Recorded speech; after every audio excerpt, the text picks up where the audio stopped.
Muy buenas tardes con todos. Atención, por favor. Antes de iniciar con esta jornada académica, les vamos a pedir de que pongan en vibrador su teléfono celular a fin de no interrumpir el desarrollo de esta conferencia.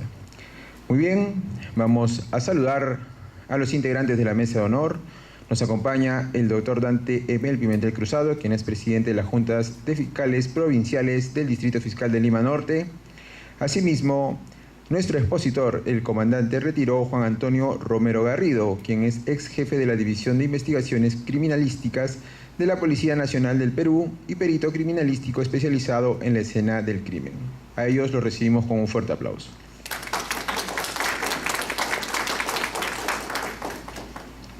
Bien, para dar inicio al programa, vamos a ceder el uso de la palabra para la presentación del tema, la investigación del delito por medio de las evidencias criminalísticas, al presidente de la Junta de Fiscales Provinciales, Dante Pimentel Cruzado.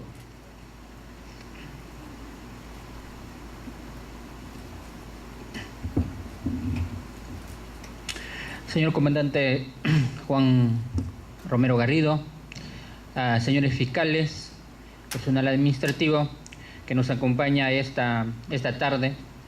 En primer lugar, para agradecer al comandante Juan Romero por acompañarnos y su colaboración de esta tarde en su exposición.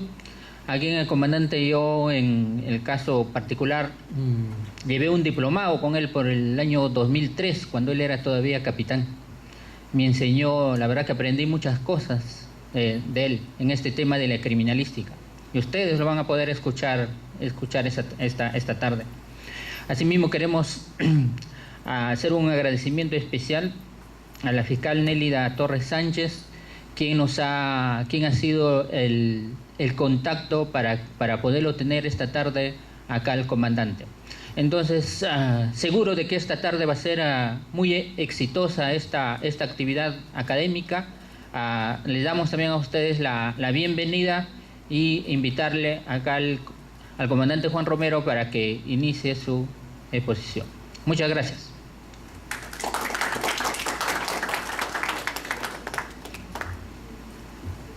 Muy bien, antes de darle pase a nuestro expositor, a nuestro invitado especial, voy a pedirles por favor que por deferencia podamos pasar a los asientos de adelante para ubicarnos mientras voy a hacer una breve reseña de la hoja de vida de nuestro expositor.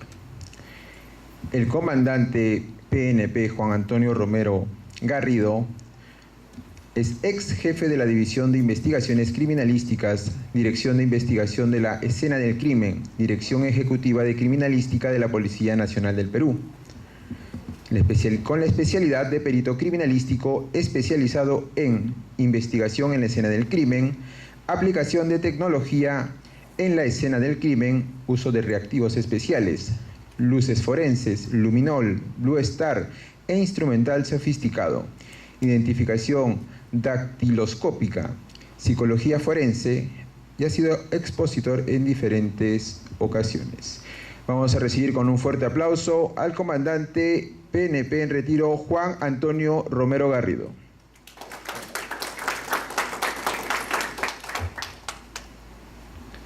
Gracias. Muy buenas tardes. Agradeciendo la invitación del doctor Pimentel Cruzado, de la doctora Nélida Torres, en esta tarde vamos a desarrollar un tema específico de investigación del delito por medio de las evidencias criminalísticas. ¿Qué es la investigación criminal? La madre de todo esto es la investigación criminal. La investigación criminal es un conjunto de diligencias técnicos, científicos y legales, debidamente planificadas. Quizás la parte más importante de una investigación es la planificación que de ella se haga, debidamente planificadas, orientadas a descubrir y sustentar la verdad de un hecho que amerita una investigación y que puede ser delito. Investigar es preguntar, y en lo que es la investigación criminal, universalmente se ha diseñado las llamadas 7 preguntas de oro. Si estas 7 preguntas son respondidas y tienen como base evidencias, es un caso que seguro va a tener éxito. Vamos a decir la verdad. Además, con la investigación criminal se establece el grado de participación de los implicados. Nosotros determinamos el grado de participación factual de los implicados.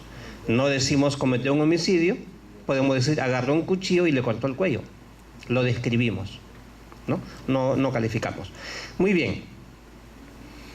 Tenemos un caso, se presenta, el caso real, justamente que lo vio el Cono Norte el año 2004, y de las 7 preguntas de oro, hay una primera que se debe contestar.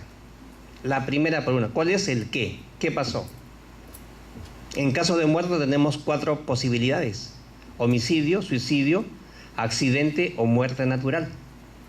Acá, ¿cuál sería el problema?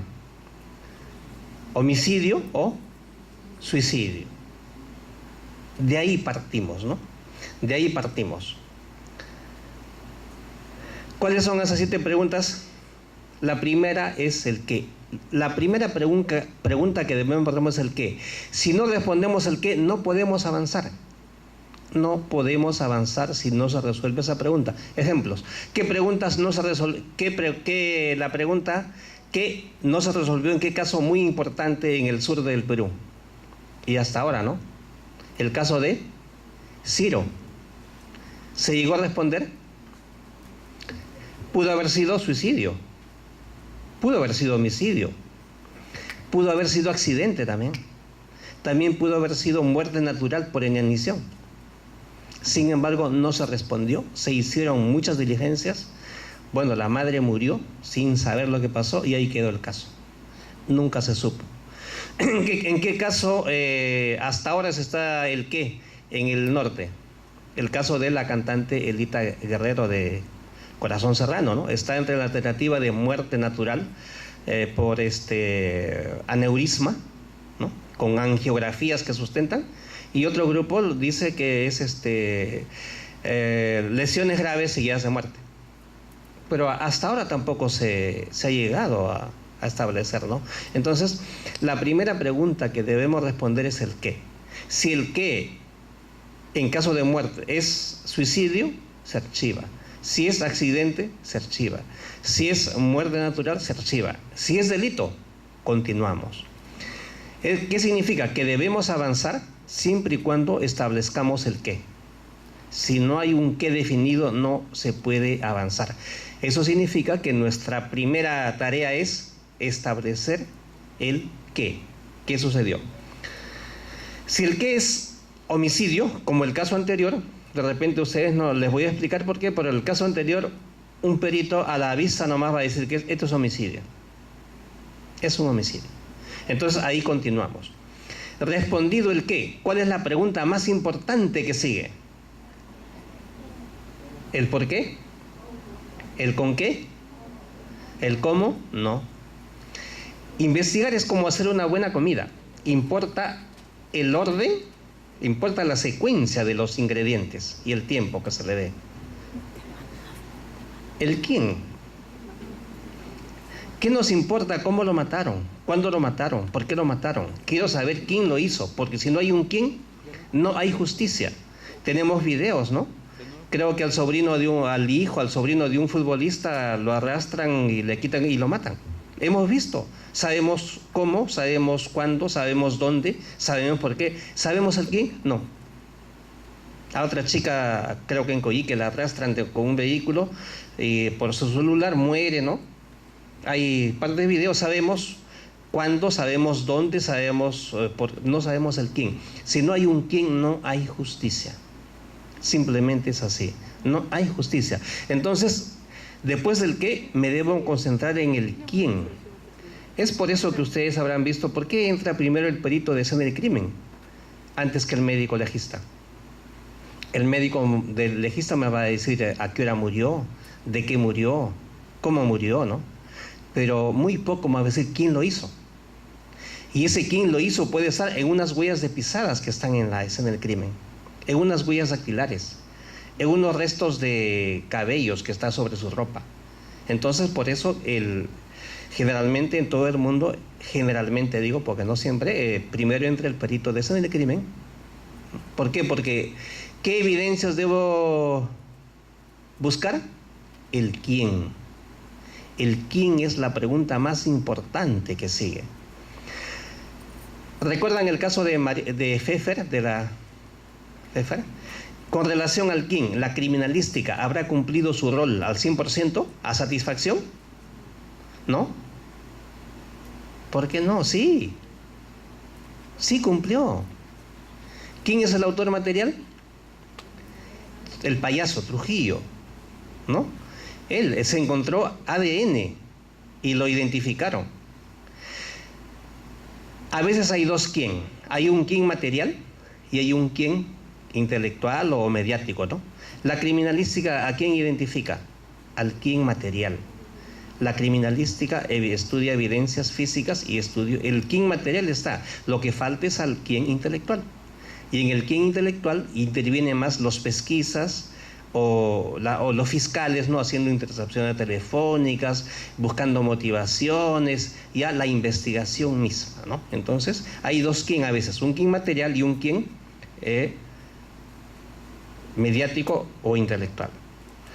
Las otras preguntas nos van a trabajar para el qué o para el quién. El cuándo es importante. ¿Cuándo sucedió los hechos? Estableciendo la fecha y la hora exacta, podemos llegar al autor. Cuando salió el Windows, el 95, 96, se cambiaron las máquinas de escribir por las computadoras. Todas las empresas. Y había los robos sistemáticos. Se llevaban las memorias, se llevaban los procesadores y los discos duros, cosas pequeñas. Una empresa en San Isidro había sufrido 40 veces el robo de estos implementos y nada. A veces el robo sistemático es más difícil que el homicidio, ¿no? Es una persona que está ahí. Finalmente se armó un equipo especial. Ya, a ver, ¿cuántas personas trabajan acá? 40, muy bien. ¿Cómo ingresan? Con una tarjeta electrónica. Ah, ya, entonces puedo saber hora de entrada y hora de salida. Muy bien. ¿Las máquinas están en red o están aisladas? No, están en red. Ah, entonces hay un backup central, que si yo saco las memorias, ¿qué pasa? Se apaga. Y ahí va a estar la hora exacta. Entonces tengo la hora de permanencia de los trabajadores y la fecha y hora exacta de los robos, ¿no? Una matriz de doble entrada, un cruce y la única coincidencia de una persona. Una persona coincidía su presencia en todos los robos, más claro que el agua. Se le puso una trampa en las orejitas de las memorias. Hay un reactivo que le ponemos, es como una vaselina. El que lo toca, así sea con guante, le sale unas pecas de color negro en las manos que no sale con nada, por lo menos en una semana. No sale con nada. Le pusimos la trampa, se robaron, venga usted directo, ¿no? A ver, la CENIAT, pericia química, el material que se dejó acá, con acta y con todo, está en sus manos, se acabó. Entonces, ¿qué me llevó hacia él? El tiempo, el cuándo. ¿Cuándo ocurrieron los hechos? Entonces, en lo que es Calabria se llama el cronotanatodiagnóstico, ¿no? Establecer la fecha exacta de la muerte. Entonces, el cuándo nos ayuda para el quién. El dónde ocurrieron los hechos. Muchas veces donde ocurrió el hecho no se encuentra el cadáver. Hoy, el clásico feminicidio, ¿no? ¿Dónde ocurre el hecho? En el dormitorio, en la casa o en el departamento del victimario, ¿no? Y el cadáver es encontrado en otro sitio. Les hago una pregunta. Desaparece una chica, la encuentran en la playa, descuartizada, etcétera, etcétera, ¿no? Y el sospechoso es el novio. Y hay versiones de que había estado en su departamento. El departamento, por supuesto, que ya está limpio, ¿no? Ya está todo. ¿Qué prueba pedirían en ese departamento? Luminol. Sí, eso es lo que hacen. Pero yo les voy a decir que eso es muy grave. Es nefasto pedir luminol. No deben pedir. Con ejemplos. Apareció una terremosa el sospechoso era el novio, ¿no? Y encontraron su cadáver en un cilindro, ¿no? En el momento que estaban desenterrando el cadáver, me llama mi promoción, que trabajaba en la Divina y la Victoria, promoción urgente, quiero la prueba luminol. ¿Para qué? Acabamos de encontrar a la chica y queremos en su departamento del novio, ¿no? Digo, promoción, ¿tú sabes para qué es el luminol? Para buscar sangre. Dime, ¿y el cadáver sangró? ¿O tiene golpes nomás? No sé. Ya, supongamos que sangró.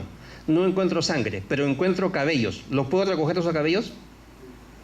No, si me han pedido solamente el luminol. Encuentro una prenda de vestir, ¿lo puedo recoger? No, solamente me han pedido luminol. ¿Por qué me limitan? Pedir luminol es como ir al médico y decir, doctor, tengo fiebre, recéteme Mejoral. ¿Quién le receta, el médico o usted? La fiscalía o la policía me tiene que decir qué quiere. Dime qué es lo que tú quieres. Quiero saber si la mato ahí. ¿Y por qué no me pides eso? Una investigación criminalística para determinar o descartar si ahí fue el homicidio. Y punto. Y me das carta abierta y busco huellas, busco de todo. ¿Por qué limitarme nomás al luminol? Entonces, hay muchas cositas que nos hemos acostumbrado a pedirlas y al final son dañinas para la investigación. Entonces, no pidan qué utilizar, pidan qué es lo que quieren. ¿Ven? Y en ese caso no hubo golpes, como en otro caso de una muchacha, ¿no?, que la llevan unos australianos al 7º piso de un edificio y al final aparece muerta, ¿no?, por precipitación y golpes, ¿no? Al final pidieron luminol, le dijimos a la autoridad que cambie el oficio, que no pida eso. ¿Y qué encontramos? Cabellos y su prenda de vestir en el departamento de los australianos. Sangre no encontramos, porque solamente tenía lesiones contusas, no había herida abierta. ¿Ve? Entonces, si hubiésemos hecho luminol... En Ayacucho, en Huancayo, estuve hace poco, el año pasado por ahí, ¿no? Y un perito le habían pedido la prueba de luminol en un sitio, y él estaba contestando que no puede hacerlo porque no tiene luminol. Le digo, ahí tienes Blue Star. Es lo mismo. No, dice, ya me pasó allá. Me pidieron luminol, usé Blue Star y después me han denunciado por qué usé Blue Star si me han pedido luminol, que el luminol es más efectivo, etc. Entonces hay una parte que es formal y en lo que es justicia tiene mucho que ver, ¿no?, la formalidad. Entonces no podemos hacer lo que no nos piden. ¿Ya? Entonces, en el donde generalmente cuando quieran ubicar, entonces pidan una investigación criminalística para determinar si ahí murió y se acabó. Entonces, cuando encontramos el dónde, nos lleva al quién. En ese caso, los australianos encontramos cabellos de la chica que habían sido ¿no?, arrancados, estaban en la basura y su ropa íntima estaba doblada ahí atrás del lavatorio, estaba escondida. Entonces, ubicamos dónde la victimaron, la golpearon y nos llevó al quién. Otra pregunta importante, el cómo. ¿Cómo sucedieron los hechos? La forma de hacer también nos lleva al quién. Cada persona tiene su forma particular de matar. Cada persona a la persona se le conoce por sus actos. Entonces, el cómo lo hizo nos va a dar un perfil de quién es o puede ser el autor, ¿no? Entonces, ¿cómo? Ahora, el cómo es una pregunta muy difícil, ¿eh? Si encontramos una vez el cadáver de un anciano en su dormitorio, única puerta de acceso cerrada por dentro, con cerrojo y con candado. No había otra forma de salir. Tenía una herida penetrante de arma de proyectil en la sien derecha, a corta distancia. Había una carta. Él estaba sobre la cama, de cúbito ventral, pero el revólver estaba en su funda, abrochado y guardado en el cajón. ¿Suicidio o homicidio?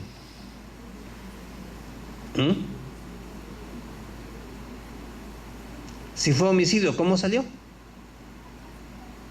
¿Cómo salió el autor? Lo que pasa es de que a veces nosotros por lógica creemos que alguien se mete un balazo en la cabeza, se muere y se queda como está. No es así. Si no muere puede hacer movimientos automáticos como guardar el arma, ¿no?, y cerrar y acostarse. Y eso no es lógico, pero es real. en Estados Unidos, ¿no? Una pareja de policías avistan a un delincuente, uno de ellos lo llama por su nombre, pero el delincuente voltea, saca el arma y le dispara. El policía le dispara a los 6 de su revólver, ¿no? 1, 2, 3, 4, 5, 6. Le dispara, lo abate, le dice, ve a su compañero, guarde el arma, cierra, cruza la ancha avenida de 2 vías, abre el patrullero, se sienta, agarra la radio para pedir apoyo y ahí se queda. La necropsia, la bala la tenía en el corazón. ¿Será posible que una persona con un balazo en el corazón haga todo eso? Sí, ante cientos de personas. Si a una persona le disparamos con fal en la cabeza, 4 balazos, ¿muere o queda viva? Domingo García Rada quedó vivo con 4 balazos de fal. Entonces, aquí la lógica es insuficiente para llegar a la verdad. Se tienen que hacer estudios científicos. El cómo es una pregunta muy difícil. Como no nos parece raro, ya pensamos en el homicidio. Pensamos en un caso que hubo acá en el Cono Norte, ¿no? De una doctora, ¿no? Un caso de feminicidio, discuten, ¿no? La pareja discuten, al final ella tira un vaso, se rompe el dedo, ¿no? Y sacude y salpica sangre. Arreglan, le dice, anda, cómprame mi pastilla, él se va, el muchacho se va, regresa a los 20 minutos, la encuentra colgada. La desata, le da reanimación, viene la mamá, ¿qué pasa? ¿Qué ha pasado con mi hija? Rompe el televisor, rompe todo, hace... Al final, esas evidencias, sangre, salpicadura, violencia, homicidio, no es así. Entonces, el cómo sucedieron los hechos es una pregunta muy difícil y nos lleva a confusiones. El cómo nos llega al qué o al quién. El con qué se utilizó. Si se utilizó un arma de fuego, ubicamos el arma y podemos llegar al autor o al que alquila las armas. Si encontramos un martillo, ¿no? O una herramienta que ha sido utilizada para victimar a alguien, nos lleva al quién. Al quién podemos encontrar sus huellas, ¿no? Como una vez encontramos un martillo, ¿no? Con sangre en la escena del crimen, pero la sangre es de la víctima, no me ayuda para nada, ¿no? Pero en el martillo encontramos material de pintura y de masía. Y entre los sospechosos había alguien que trabajaba en una mecánica. Se comparó ese material, ¿no? De pintura y masía con un carro que estaba planchando y al final era el del planchador su martillo. Nos llevó al quién, ¿no? Entonces, las preguntas nos llevan al qué o al quién. El por qué y para qué. Esto también es una pregunta muy importante, establecer el móvil, ¿no? Cuando todas las preguntas están resueltas, a veces es importante el por qué o el para qué, ¿no? El por qué nunca se contestó del caso del asesino del martillo, de Basombrío, ¿no? Clímaco Basombrío, nunca se supo por qué lo hizo. El año 84, un peruano, ¿no? Que había sido aviador civil, dijo, ¿no? Vino de Manhattan y lo estranguló a su padre. Lo encontraron 3 días después, putrefacto. Al costado le había puesto un balde con sangre de perro y al costado una paloma amarrada ahí. Entonces, ¿por qué lo mataste? Porque amo a mi padre. Él debe ser almirante, lo odian, ¿no? Y yo quiero que sea feliz. ¿Por qué? Porque el cuerpo con la putrefacción se convierte en un cuerpo etéreo. Con las alas de la paloma vuelas a la eternidad y con la sangre del perro sobrevive en la quinta desiderata, ¿no? Para que viva feliz. Ese por qué lo podemos poner en el documento, en la acusación. No. ¿Qué necesita? La ayuda de un psicólogo, ¿no? Hay gente que dice, ¿por qué mataste? Para probar que la razón se impone al sentimiento. Entonces, ese por qué también necesita ser analizado. Y de ese por qué depende a veces la sentencia, ¿no? Puede ser de repente atenuante, eximente, ¿no? Puede ser una persona pues, que es incapaz mentalmente, ¿no? Entonces, estas 7 preguntas son las que se tiene que responder, ¿no? Y con eso tenemos la investigación. Las 7 preguntas de oro y tienen un orden. ¿Cuál es la primera pregunta que se tiene que responder? El qué. Muy bien. Y si el qué es delito, ¿cuál es la que sigue? El quién. Es la que más hay que cuidar. Hay que cuidar por eso las huellas, ¿no? Para identificar quién lo hizo. Y las otras preguntas trabajan para el quién y para el qué. La 7ª ya tiene que ver más con la responsabilidad que pueda tener, ¿no? que puede ser agravante, atenuante o eximiente. Muy bien, ¿y cuántos caminos habrá para llegar a la verdad? ¿De qué forma yo puedo responder a estas preguntas? Solamente hay dos caminos. O le pregunto a las personas y obtengo confesiones, testimonios, o le pregunto a las cosas, a las evidencias. No hay más. Entonces, en mi planificación, ¿a quiénes voy a interrogar, preguntar? ¿Y qué evidencias voy a analizar? Así de simple es una investigación. Dos caminos: preguntarle a las personas y preguntarle a las evidencias. No hay más. Hay una tercera alternativa, ¿no?, que tiene que ver con los brujos, los psíquicos. En Estados Unidos hay psíquicos que ayudan a buscar cadáveres, ubican gente, dan el nombre del criminal, ¿no? Pero la ciencia no se mete con aquello que no puede explicar y se le llama medios de ayuda a la investigación. Lo utilizan únicamente como ayuda, pero de ninguna manera puede figurar en la carpeta fiscal, porque no es racional. De ninguna manera puede, hasta que la ciencia los explique, ¿no? Y hay bastante. Trabajan en Cuántico, Virginia. Hay una unidad de apoyo a la investigación y ahí tienen sus perfiladores psicológicos y también tienen psíquicos que les ayudan a resolver casos. Pero eso, digamos, es bajo el tapete y no figura de ninguna manera en una carpeta fiscal. Acá en el Perú hemos tenido un caso, creo que ha sido en el Cusco, ¿no? Un homicidio irresuelto. Un brujo le dice a un capitán, él es, ¿no? Lo somete a investigación, le hacen la prueba del ADN y sale positivo, ¿no? Pero lo han denunciado al fiscal por incluir a su defendido por lo que le dijo un brujo, ¿no? Entonces ahí, si el brujo le dice, pues ahí tendría que hacerlo, bueno, una llamada anónima, una nota de inteligencia, ¿no? Darle formalidad, ¿no? Pero esto existe, ¿no? Los medios. Pero racional y legalmente, pregunto a las personas o le pregunto a las cosas. Preguntar a las personas, tenemos el testimonio y la confesión, es la forma más rápida y fácil de llegar a la verdad, porque nos dicen, nos cuentan, ¿no? Es lo más rápido, lo más fácil, pero no es suficiente real y legalmente para sustentar ante un jurado. No es suficiente. Las personas mienten, se olvidan, las personas cambian de opinión, y si les interesa, digamos, hasta dónde llega el testimonio de la confesión, hay una película muy bonita que se llama 12 hombres en pugna. Se trata de un jurado, ¿no?, que una persona declara haber visto a otro que cometió un homicidio, pero de a poquito, cómo es que su testimonio lo desbaratan con las evidencias, ¿no? Entonces no es suficiente una investigación basada en testimonios y confesiones, mucho más aún con el nuevo Código Procesal Penal. No es suficiente, ¿no? Ahora, esto no es sencillo, no es fácil interrogar. Interrogar se requiere todo un conocimiento, toda una técnica. Algunos le llaman inclusive un arte, ¿no? Cómo es que vamos haciendo preguntas abiertas, cerradas, lo vamos encajonando, lo vamos ahí, al final de cuentas, lo vemos débil, implosión emocional, lo hacemos confesar, ¿no? Es toda una... En los juicios vean ahí a veces cómo es que no hay pues la debida, ¿no?, calidad y técnica para interrogar. No es sencillo, es toda una profesión el interrogatorio. Lo primero que es saber a quién le vamos a preguntar, a quién tenemos al frente. Si es uno más inteligente que nosotros, o más vivo, más preparado, tenemos que tener mucho cuidado, ¿no? Entonces, aún así, no es sencillo.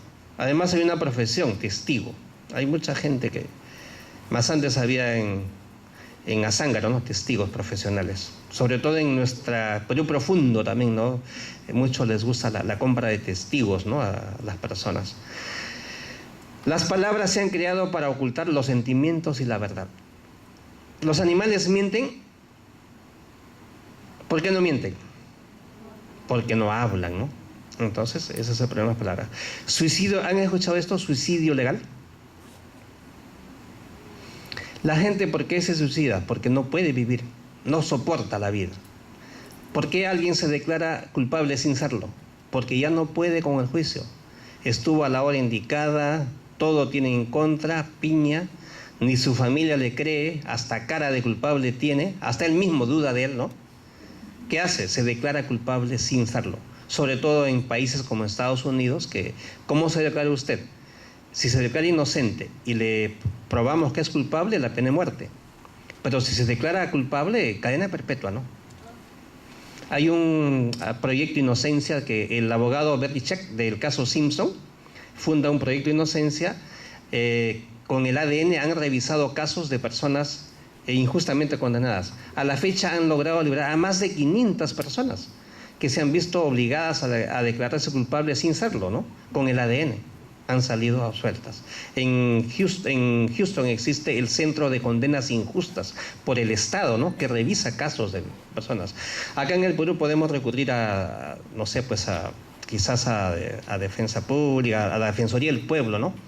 Pero solamente tienen asistencia legal. No hay una asistencia acá en el Perú técnica y científica, ¿no? Que podamos revisar un caso donde no solamente hay apoyo legal, sino apoyo técnico y científico, ¿no? Para revisar casos, ¿no?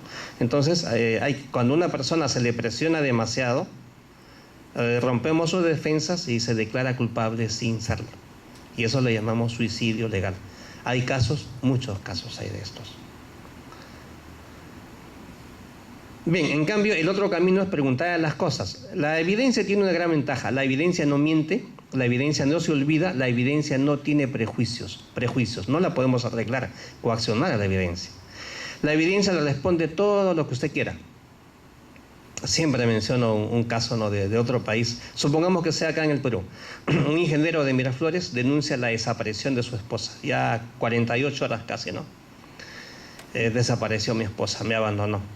Paralelamente en Huancayo es encontrada su esposa al pie de un árbol de eucalipto, ¿no? Y los vecinos lo ven, pues que en la mañana ha llegado con su camioneta sucia de madrugada, ¿no? Sí, he ido a Chosica, a Huampaní a buscarla y he lavado el carro, pero pueden revisarlo, ¿ya? Lo revisan y ya estaba lavado. Entre el motor encuentran una hoja de eucalipto. Y el cadáver de su esposa fue encontrada en Huancayo al pie de un árbol de eucalipto. ¿Esa hojita será suficiente para probar que estuvo en la escena del crimen? ¿Será contundente eso? Sí. ¿Qué prueba le hacemos? ADN. Así como las personas somos únicas, las plantas también son únicas. Y eso sucedió en otro país y ante esa prueba lo detectaron. Entonces, es por eso de que, digamos, el lenguaje que se interpreta es el perito interpreta las evidencias, ¿no? ¿Cómo hacer? Como en otro caso también a veces hay errores, ¿no? 3 muchachos en el sur, ¿no? Del Perú, en una conferencia, una doctora, ¿no? Una fiscal consultó un caso, ¿no? 3 muchachos asaltan a una chica, eso ha sido ya 2010, debe haber sido 11, ¿no? Ella no suelta y 2 tenían arma y uno le dispara. Le disparan y los 2 le disparan y la matan, ¿no? Se llevan la cartera, pero ya la población los persigue, los llegan a agarrar a los 3. Las armas las arrojaron a una acequia. Entonces la chica tenía una bala en el corazón, murió. ¿Cuál es lo más importante ahí? ¿Quién disparó, no? Al recuperar las armas, una arma era real y una era de fogueo. ¿Qué se quería saber? ¿Quién usó el arma real? ¿Quién la mató? ¿Y qué pericia podemos pedir para saber quién la mató? Entonces, eso es lo que hicieron, absorción atómica. Y el resultado fue positivo para las 2. Porque la absorción atómica es de los restos del fulminante. Plomo, antimonio y bario, ¿no? Y también tiene zinc y otros elementos más, ¿no? Es el fulminante. Es decir, si a una bala le saco el proyectil y le saco la pólvora, lo pongo, lo disparo, suena todo y me sale positivo. Entonces, el arma de fogueo también tiene fulminante. Entonces no era lo correcto. Pero se hubiera podido saber. Por eso muchos errores hay en qué se pide. Claro, en vez de eso se hubiese pedido una prueba para ver el grado de fusión de los cationes metálicos. El arma real, por la pólvora y todo, emite mucha más temperatura que el arma de fogueo. Porque el otro no tiene pólvora, no tiene proyectil, ¿no? Entonces, viendo qué catión está más fundido, porque sufrió más calor. Él usó en vez de absorción atómica, esa prueba y se hubiese podido saber quién usó el arma. Entonces, la criminalística le responde todas las preguntas, pero tenemos que saberle preguntar.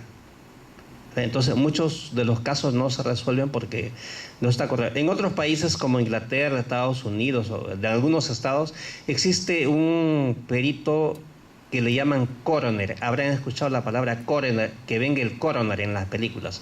El coroner es el jefe de la escena del crimen y va a todos los homicidios. Es el experto y él es el que dice qué pericia se hace y cuándo se hace, pero con mucho conocimiento, y por eso es que no desperdician, ¿no? Entonces, la evidencia le responde todas las preguntas. Es una gran ventaja, pero la desventaja es que la evidencia no responde a lo que usted le pregunta. Entonces, muchas veces mandan evidencias, piden ciertas pruebas y después de un año se dan cuenta de que faltó preguntarle algo, ¿no? Y ya no se hizo. La evidencia no habla como las personas. Solamente responde lo que usted le pregunta. Nunca le va a responder lo que usted no le preguntó. Entonces, esa es la evidencia, ¿no? La evidencia requiere un procedimiento especial, técnico y legal. Si hay fallas en la cadena de custodia, en la parte técnica, va a haber problemas, ¿no? Es un procedimiento muy especial. Se requiere calidad de conocimientos y procedimientos. Como por ejemplo el caso de la cantante de Corazón Serrano, ¿no? Hay un grupo de especialistas médicos que dicen que es lesiones graves seguidas de muerte, ¿no? Pero hay otro grupo también de especialistas que dicen, no, es muerte natural por angiografía. ¿Quién tiene la razón? Los dos no pueden tener. En un grupo, o están mal sus conocimientos o sus procedimientos. Porque a la hora de hacer la exhumación, de sacar, habrán tenido el debido cuidado. Se habrá movido de repente, no sabemos, ¿no? O a veces acá cuando trasladan cadáveres en las móviles, o se choca o pasan por un bache, ¿no? Y a veces puede sufrir otro tipo de, ¿no? Se pueden hacer otro tipo de evidencias. Entonces, se requiere suficiente calidad de conocimientos y procedimientos, ¿no? Ahora hay mucho control. Antes, pues, ustedes saben la cantidad de gente que ha pagado con su vida los errores de los peritos. Mucha gente. A los inicios de la balística. ¿Quién era en 1920, 14? ¿Quiénes eran balísticos en Estados Unidos? Los que más sabían de armas, coleccionistas, deportistas. En un debido proceso los nombraban peritos. ¿Qué te parece? Sí, claro, ya. A la silla eléctrica. Se han revisado casos y estaban equivocados. Antes, con la prueba que le llamaban, ¿no? la parafina, ¿no? Que era la prueba colorimétrica. Nitratos y nitritos. Mandaban a la cárcel porque tiene, y hoy sabemos que cualquier persona que agarra bonos tiene eso. La absorción atómica, ¿no? Las personas que trabajan en baterías, en grifos, también pueden tener plomo antimonívario en las manos. Entonces, se requiere suficiente calidad de conocimientos y procedimientos. Y la honestidad del perito. Eso sí, al perito jamás van a vigilarlo las 48 horas, las 24 horas no. Entonces siempre se tiene que tener personas de pruebas, de vida por vida. Muy bien. Esto está en internet. ¿No? Y hay respuestas muy curiosas. ¿Será homicidio o suicidio?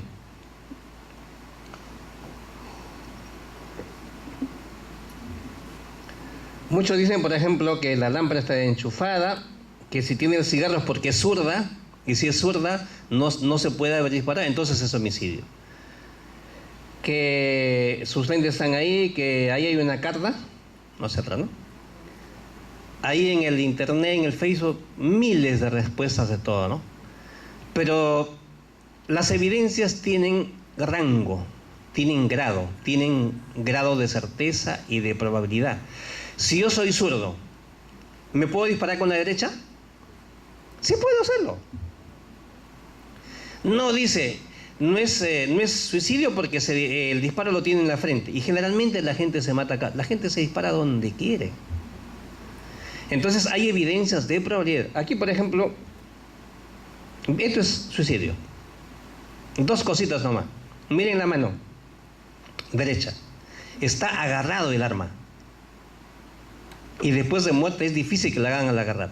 Y eso es a boca tocante. En la mano tiene manchas de sangre. Es algo característico. Cuando uno se dispara a boca tocante, la muerte es inmediata, se da el espasmo cadavérico y lo agarra el arma. No lo suelta. Para hacerlo soltar hay que cortarle los ligamentos con un bisturí, aquí, y se abre la mano solita, ¿no? Y tiene las salpicaduras de sangre en la mano. Ese detalle es imposible de hacerlo en un homicidio. Suicidio, ¿ven? ¿Cómo es que de 100 evidencias, una sola es la que manda? Entonces, justamente el tema central de esto es cómo analizar las evidencias, cómo investigar en base a evidencias, no preguntando a las personas, ¿no? A ver, por ejemplo, encuentran un homicidio, ¿no? Feminicidio. A ver, le encuentran una bala de pistola, encuentran casquillo de pistola y el sospechoso tiene revólver. ¿A ese revólver le mandan a hacer las pericias o ya no, porque es de pistola el casquillo? En otras palabras, ¿se puede disparar un cartucho de pistola con revólver? Sí, con esa, y este es un caso real, con esa guachita. Esa guachita le ponen ahí, sostiene el revólver y disparan. Nos matamos buscando una pistola y ha sido con revólver. ¿Y un perito se puede dar cuenta si ha sido disparado con revólver o con pistola en la escena del crimen, en el momento? Claro. El revólver tiene punto de percusión, la pistola también. El revólver tiene cierre de cámara, la pistola también. Aparte de la pistola, en el costado, la uña extractora lo araña y lo expulsa. El revólver no. Ese casquillo no tiene la huella de la uña extractora. Por lo tanto, no ha sido disparado con pistola, sino con revólver. Señores, busquen un revólver, no una pistola. Entonces, ¿cuánto es la importancia de que preguntándole a las evidencias podemos llegar ¿no? ¿Se puede disparar un cartucho de revólver con escopeta? Sí, venden adaptadores. También venden adaptadores, así unas redondelas para disparar cartuchos de pistola con revólver. Venden de fábrica. ¿Ven? Entonces, miren, de fábrica viene, ¿no? Nos matamos buscando un revólver y ha sido con escopeta. ¿Se puede sacar huellas digitales de la piel humana? Este equipito es simple, con yodo. Se calienta el yodo se sublima, se hace vapor, con la mano nomás, se sopla sobre la parte de la... Tiene que ser zona con hueso subyacente, de preferencia sin vellosidades, ¿no? Hasta que se pone de color marroncito. Una placa de plata se aplasta sobre la piel por 2 minutos, luego se retira la placa y se la expone al sol hasta que comienza a aparecer. Hay una secuencia, ¿no? Por oxidación, y este es el resultado final. Todo lo que se puede hacer con la evidencia. Bien, entonces vamos a ver cuál es el análisis. Para investigar, si manejamos las 7 preguntas de oro, dominamos las 7 preguntas, cuál primera o cuál no, y dominamos los 7 principios de las evidencias, cualquiera fuera la profesión, tenemos éxito en una investigación. En cualquier operador de justicia, sea abogado, juez, fiscal, policía, ¿no? La clave está dominar las 7 preguntas de oro y los 7 principios. A ver, indicio le llamamos, es todo aquello que nos indica algo y que nos lleva a una verdad objetiva. Indicio le llamamos a lo que no sabemos qué es, una mancha rojiza. ¿Será sangre? ¿No será sangre? Necesito un análisis mental, instrumental, parece sangre, tiene la forma de sangre, instrumental. En la escena del crimen, ¿yo puedo saber si es sangre humana o tengo que llevar al laboratorio? ¿No? Hay un reactivo que se llama hexagón, que es igualito al test de embarazo, ¿no? En 20 minutos se puede saber si es sangre humana o no en la misma escena del crimen. Pero indicio le llamamos a todo lo que no sabemos lo que es. Evidencia es algo tan objetivo que sí sabemos, un lapicero, un zapato, un cigarrillo. Evidencia, ese es el término que usamos. Indicio no sabemos qué es, un material, un líquido. Evidencia qué es, ¿no? En una escena del crimen puedo encontrar 60 evidencias y 40 indicios. Esos 40 indicios en el laboratorio lo analizan y me dicen qué cosa es. Esto es sangre, esto es droga, esto es cocaína, etcétera, etcétera. Entonces, la palabra indicio desaparece. Chao. Me quedo con sin evidencias porque ya hace lo que es. Por eso que decimos, ¿no?, que el indicio se convierte en evidencia en laboratorio. No se convierte en nada, sino que descubro qué evidencia es, ¿no? Porque ya sé qué cosa es. Porque si hay una mancha rojiza y en el laboratorio me dicen que es sangre, toda la vida ha sido sangre, siempre ha sido sangre, sino que yo no sabía, ¿no? Entonces, una vez que tengo mis 100 evidencias, comienzo a clasificar las evidencias que se relacionan con el crimen, evidencias criminalísticas, y las que no se relacionan, evidencias no criminalísticas, o huellas de eliminación, porque no todo lo que encontramos en la escena se relaciona con el hecho. Las huellas acá, por ejemplo, pueden durar hasta 1 año si no los limpian en los vidrios ahí, ¿no? Y entonces, no siempre, ¿no? Entonces, esto es el manejo que hacemos, ¿no? Bien, entonces, ¿cuáles son los 7 principios que tenemos que ver? El primero es el principio de uso. ¿Qué significa? Que para cometer algo, siempre hay que utilizar algo, ¿no? Siempre utilizamos algo.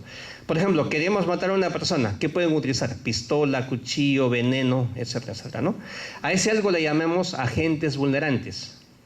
Y hay tipos. Agentes mecánicos son todos los que usan una fuerza. Pistola, puñal, soga, vehículo, piedra, ¿no? Cuchillo, ¿no? ¿Qué ocasionan los agentes mecánicos? Heridas, contusiones, lesiones, fracturas. En las cosas, ¿qué ocasionan? Daños. Agentes biológicos. ¿Qué ocasionan? Infecciones. ¿Se acuerdan del loco jeringa que subía al micro con su hipodérmica, ¿no? Tengo sida, o me das plata o te inyecto, así andaba, ¿no? Entonces, pero también el anthrax, ¿se acuerdan el anthrax? La guerra biológica con virus, ¿no? Entonces se puede utilizar virus, infecciones para matar a alguien. O también en las muertes naturales que hay por infección, ¿no? Sobre todo la hepatitis y todo lo demás, ¿no? En muertes naturales a veces vemos mucho que es agentes químicos. Venenos, todo lo que es venenos, la gente lo utiliza para suicidarse o para matar. También se utiliza para el famoso pepazo, las benzodiazepinas, ¿no? Son agentes químicos que duermen a la gente y pues, para el robo al sueño echan éter, ¿no? O algún somnífero. Y el humo. Hay gente que entra en una cochera pequeña, no apaga el vehículo, se quedan ahí y con el tiempo el monóxido de carbono desplaza el oxígeno, se hace irrespirable y no se dan cuenta, se quedan dormidos y se mueren.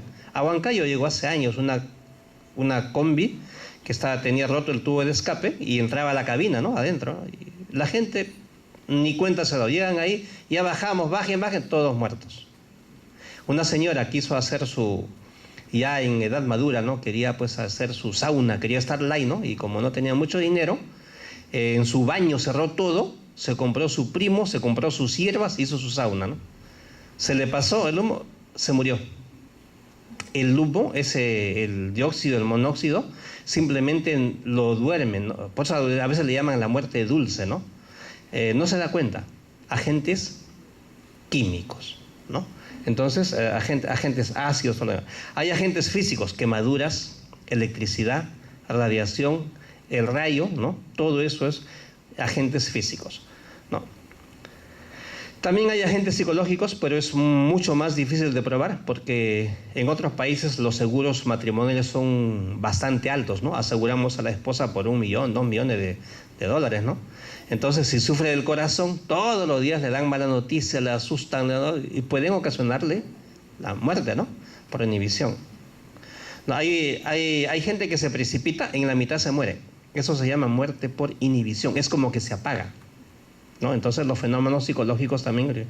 Ustedes saben, a todos aquellos que lo van a operar, una operación, ¿por qué pasa por el psicólogo? Para ver si tiene la fortaleza psíquica de poder vivir, que no va a tener miedo y en media operación se queda, ¿no? Entonces también están considerados los agentes psicológicos, pero son más difíciles de probar. Bien, principio de uso, ¿no? Agentes químicos, biológicos, mecánicos, todo lo que se usa para cometer algo. Principio de producción. Cuando usamos un agente vulnerante, se van a producir una serie de elementos que van a ser elementos identificadores y reconstructores. Acá, analizando el principio de producción, vamos a decir que esto es un homicidio. A ver, ¿qué se produce al agarrar un arma? Se producen huellas dactilares en el arma, huellas dactilares en los cartuchos, elemento identificador. ¿Qué más se produce? Un martillazo en el culote del casquillo, elemento identificador. ¿Qué más? Una deflagración, ¿no?, de cationes metálicos del fulminante que se impregna en 40 centímetros en mi mano, todo lo que esté cerca. Para la explosión atómica, elemento identificador. ¿Qué más se origina? Se origina un rayado helicoidal en la bala, que va a identificar la bala. Si esta pistola está cerca, ¿qué se va a originar? Chamuscamiento. A 5 centímetros quema, ¿no? A 50 pues deja tatuaje. ¿Qué más? Un recorrido, etcétera, etcétera. Aquí, como podemos ver, el dedo está en el disparador. Acá la muerte ha sido instantánea. Entonces ha debido quedarse sujetando el arma, ¿no? Así sea así, ¿no? Sujetando el arma por el espasmo cadavérico. ¿Y qué debe haber en su mano? Manchas de sangre por proyección, porque esto explota y no tiene. En el principio de producción hay que ver lo que hay y lo que no hay, lo que falta y cómo deben estar. Esto es imposible. Por el orificio de salida debe haber un salpicadero de sangre. No hay, no están. Entonces, homicidio, ¿eh? Entonces, el principio de producción es cuando utilizamos algún tipo de agente vulnerante, se van a producir una serie de evidencias. ¿Qué cosa se produce?, ¿no? Y vamos a analizar.